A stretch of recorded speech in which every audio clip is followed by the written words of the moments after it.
안녕하세요. 오늘은 중증 필수 의료에서의 심장 초음파의 역할에 대해서 이야기를 나누고자 합니다. 오늘은 저는 부산대학교 병원 최정현이고요. 오늘 같이 하실 두 분을 소개해 드리겠습니다. 안녕하십니까. 저는 강남세브란스병원의 서지원입니다. 네, 안녕하세요. 저는 계명의대 동산의료원의 이선화입니다.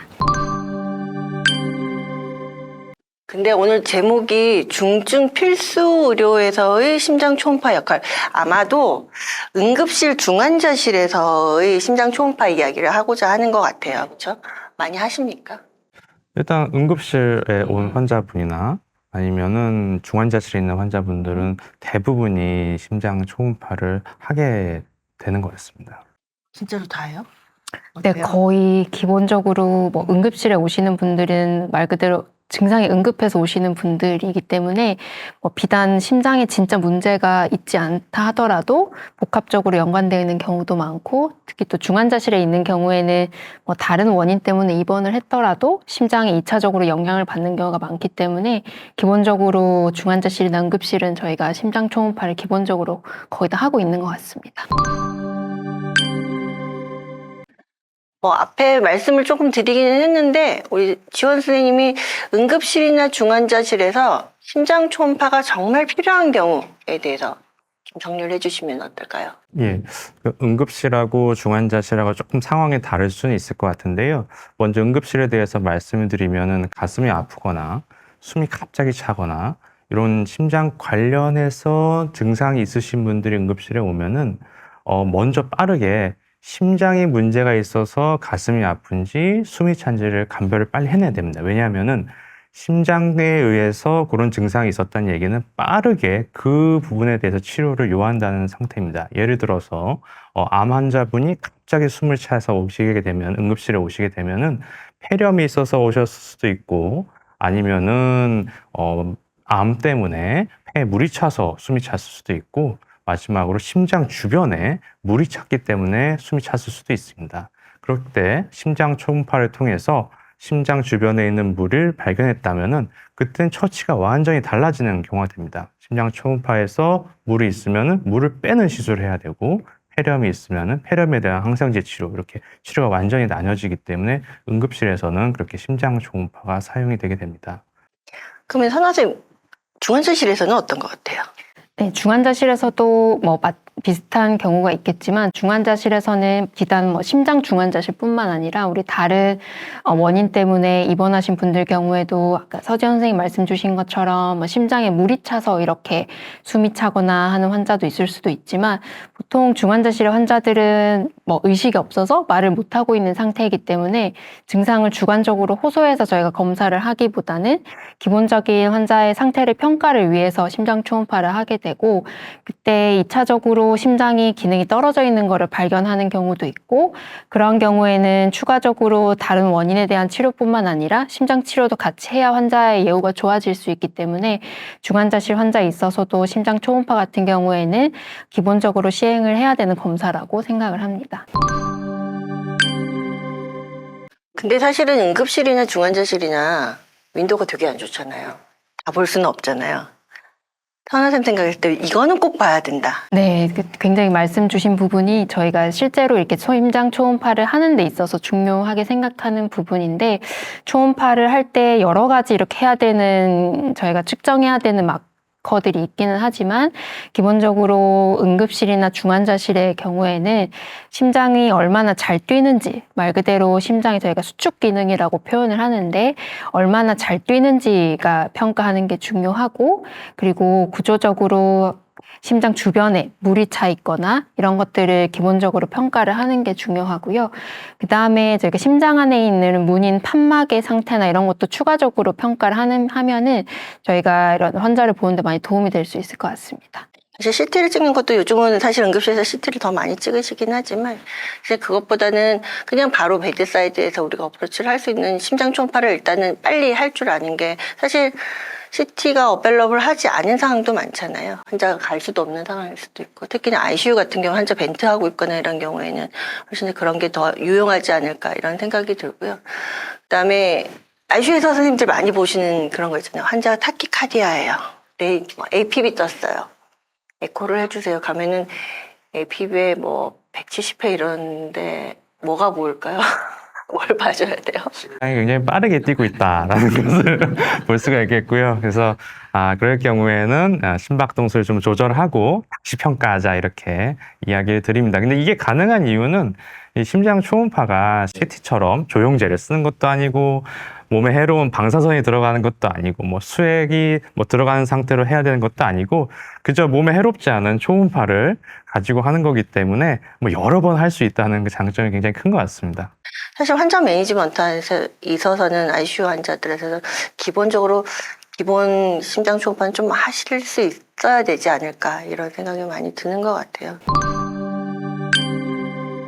우리가 지금까지 말한 것 중에 우리가 응급실이나 ICU에서 반드시 감별해야 되는 우리가 초음파로서 감별해야 되는 놓치면 안 되는 질환군을 좀 정리를 해주신다면 어떤 게 있을까요? 절대 놓치면 안 되는 것들이 있죠. 일단은 주의 깊게 보는 것 중에 하나가 국소벽운동 장애라고 해서 심장에 이제 혈액을 공급하는 관상동맥이 막혔다거나 그런 심근경색이 생겼을 때 나타나는 사인인 국소벽운동 장애를 먼저 좀 평가하게 되고요.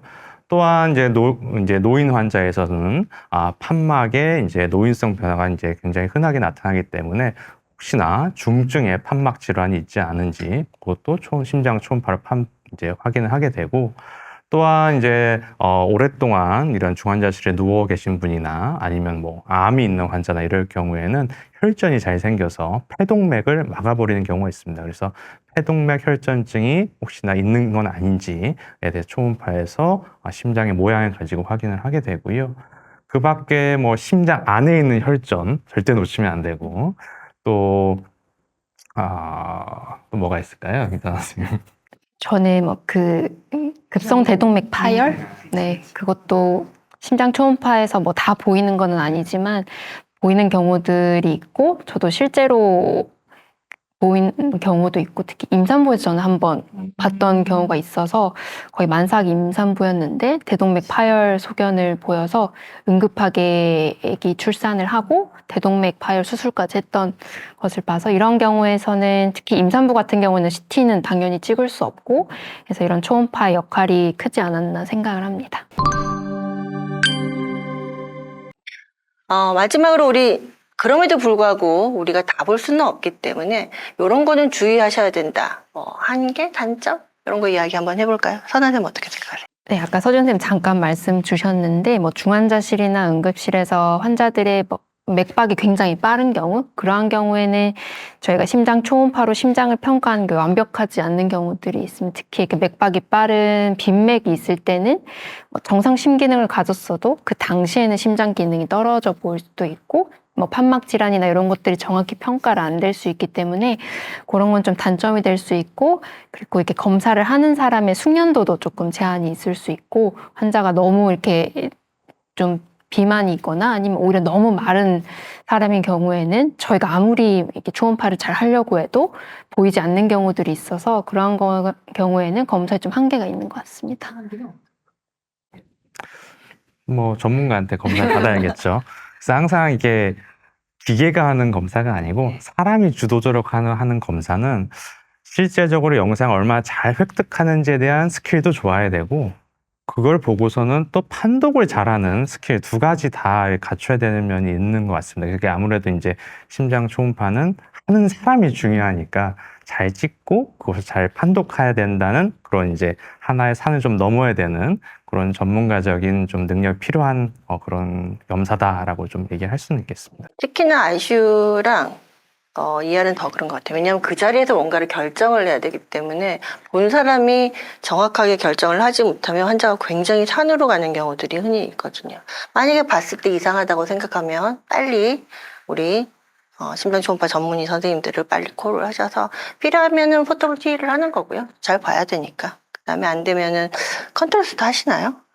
저희는 컨트라스트 하기는 하는데요. 잘 하지는 않습니다. 네. 저는 만약에 중환자실에서 인공호흡기를 하고 있는 환자다. 그럼 안 보이면 TE를 하면 돼요. 그거 훨씬 더 편합니다. 왜냐하면은 환자분도 주무시고 계시잖아요. 그래서 TE를 한다고 해서, 그러니까 정식도 심장 초음파를 한다고 해서 환자분이 그렇게 불편하실 것도 없고 저도 잘 보여서 좋고 그리고 진단도 잘 할 수 예, 있어서 정확하게 하는 게 예. 좋을 것 같아요. 그래서 보고 뭔가 애매하다라고 생각하면 그거는 반드시 상의를 하고 추가적인 검사를 반드시 결정을 하셔야 될 것 같아요. 자, 오늘 그러면은 논의한 내용을 한번 요약을 한번 해보도록 하겠습니다. 일단 선생님이 왜 필요한지 정리를 해주시면. 우선 저희가 오늘 말씀드린 내용 한번 정리를 해보자면 우선 심장 초음파를 응급실이나 중환자실에서 하는 이유의 경우에서는 우선 급성으로 발생한 증상에 대해서는 심장 초음파를 통해서 적절한 치료를 할 수 있고 먼저 진단을 할 수 있고 그를 통해서 빠른 치료를 할 수 있어서 그럼 환자의 이제 안전을 더 확보할 수 있는 그런 장점이 있게 되겠습니다. 하지만 단점을 하고 아니면은 뭐 이렇게 우리가 하지만 생각해야 될 점을 정리를 해주시면. 그럼 이제 환자분의 상태에 따라서 혹은 이제 검사하는 사람의 숙련도에 따라서 이 질의 좀 차이가 있을 수 있다. 그래서 그렇기 때문에 또 반복적인 검사를 해야 될 수도 있다라는 점이 좀 유의해야 될 점이겠습니다. 네. 오늘은 저희가 이산화 선생님 그리고 서지원 선생님을 모시고 중증 심장 질환 환자한테 있어서 심장 초음파의 역할에 대해서 말씀을 나눠봤습니다. 오늘 이 토론이 선생님들께서 환자분을 보시는 데 도움이 되셨기를 바랍니다. 감사합니다.